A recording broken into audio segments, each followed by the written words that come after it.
Selamat pagi saudara-saudara, semoga sukacita dan damai sejahtera dari Tuhan senantiasa bersama kehidupan kita sekalian. Mari kita berdoa untuk mendengarkan firman-Nya. Kita berdoa. Ya Tuhan, di dalam keberdosaan kami kembali datang dengan penuh kerendahan hati di hadapan hadirat-Mu pada pagi yang indah ini, untuk mendengarkan suara Tuhan, suara kehidupan. Tolonglah kami ya Tuhan, supaya seluruh diri kami hanya terfokus kepada firman-Mu yang hidup pada saat ini. Dan biarlah Tuhan, firman-Mu itu akan mengambil bagian yang paling tepat dalam kehidupan kami, untuk terus mengarahkan kehidupan kami selanjutnya dalam tuntunan kasih sayang Tuhan. Layakkanlah kami Tuhan, di dalam nama Tuhan Yesus kami berdoa. Amin. Firman Tuhan dari 1 Raja-Raja pasal 8 ayat 62 sampai ayat 66. Firman-Nya kepada kita. Lalu raja bersama-sama segenap Israel mempersembahkan korban sembelihan di hadapan Tuhan sebagai korban keselamatan kepada Tuhan.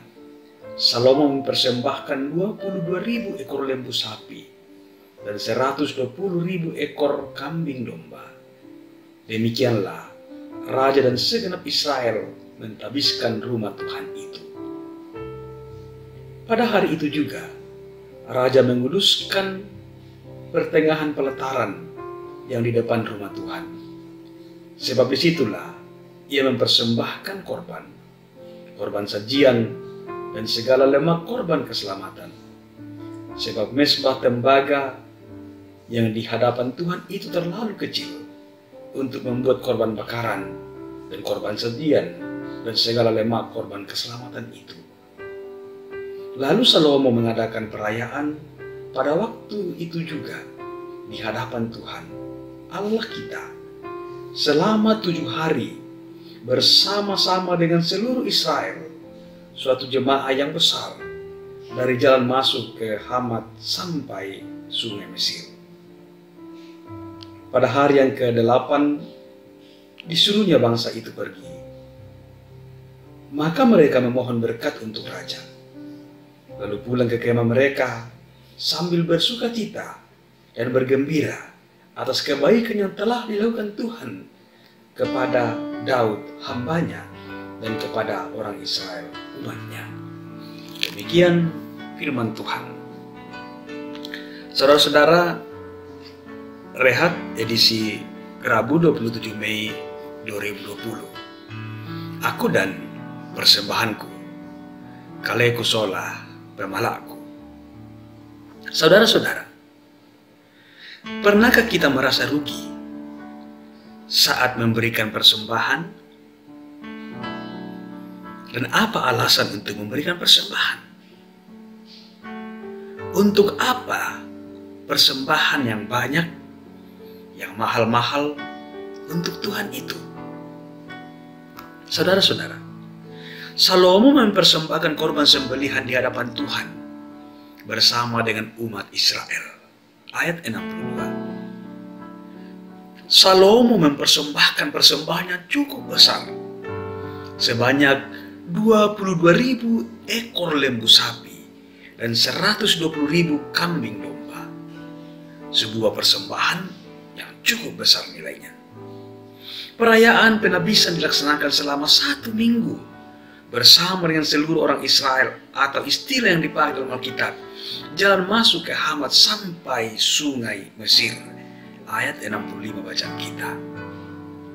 Saudara-saudara, setelah perayaan berlangsung selama 7 hari itu, bangsa Israel kembali ke kemah mereka masing-masing sambil bersukacita atas segala kebaikan yang telah dilakukan Tuhan kepada orang Israel. Sangat jelas dalam bacaan kita ayat 66. Dengan selesainya pembangunan bait Allah, terpenuhilah 2 janji penting yang telah dibuat oleh Allah dengan Israel. Yang pertama, janji kepada Daud bahwa putranya akan menjadi raja dan yang membangun bait Allah. 2 Samuel pasal 7. Yang kedua, Israel akan mengalami masa damai setelah menaklukkan tanah perjanjian atau tanah Kanaan dan mendirikan pusat peribadatan di tempat yang telah dipilih oleh Allah. Ulangan 12 ayat 5 sampai 19. Bait Allah yang ditabiskan itu mempersatukan seluruh bangsa Israel secara keagamaan, dan tentunya bahwa bait Allah itu adalah simbol kehadiran Allah di tengah-tengah kehidupan bangsa Israel. Saudara-saudara, lalu bagaimana dengan kehidupan kita? Apakah kita telah merasa bersukacita, memberikan persembahan sebagai tanda syukur kita atas semua karya Tuhan, atas semua kebaikan Tuhan yang telah menyertai kehidupan kita seperti Salomo?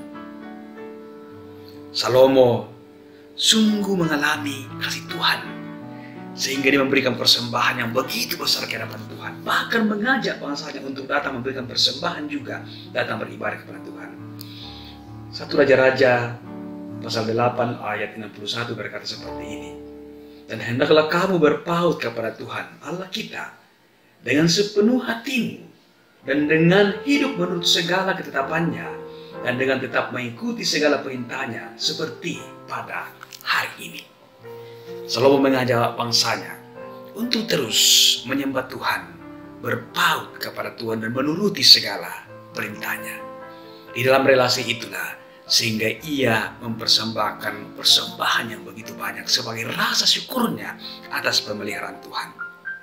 Saudara-saudara, kita tidak akan pernah memberikan persembahan syukur dengan penuh sukacita, dengan hati yang ikhlas, ketika kita tidak sungguh melihat dan mengalami bahwa betapa Tuhan sungguh-sungguh ada menopang kehidupan kita dan mengasihi kehidupan kita secara utuh. Karena itu, saudara-saudara, renungkanlah bahwa betapa kehidupan saudara dan saya begitu dicintai oleh Tuhan. Dengan demikian, kita akan mempersembahkan persembahan dengan penuh rasa syukur di hadapan hadiratnya. Terlebih, akan mempersembahkan kehidupan kita, seluruh karya kita, sebagai persembahan yang berkenan di hadapan hadirat Tuhan. Karena itu, nyatakanlah persembahan kita sebagai ungkapan syukur yang tulus, karena tidak ada yang dapat melebihi persembahan sebagaimana yang telah dinyatakan oleh Kristus dengan mempersembahkan darahnya untuk kebahagiaan kita sebagai orang-orang yang telah ditebusnya. Tuhan menolong Bapak Ibu dan saya untuk memberikan persembahan yang terbaik di hadapan hadirat-Nya. Amin. Mari kita berdoa. Ya Tuhan, terima kasih untuk firman yang kami alami pada pagi hari ini. Dan biarlah firman-Mu ini akan semakin menolong kami, bahwa Tuhan begitu baik mengasihi kehidupan kami, selalu ada dalam setiap sisi kehidupan kami, sehingga layaklah kami mempersembahkan persembahan yang terbaik untuk Tuhan, terlebih mempersembahkan seluruh kehidupan dan karya kami. Oh Tuhan, tolonglah kami Tuhan, supaya kami sungguh-sungguh mempersembahkan kehidupan kami sebagai persembahan yang hidup di hadapan Tuhan. Peliharakan kami Tuhan dalam berbagai macam aktivitas kami sejauh hari ini.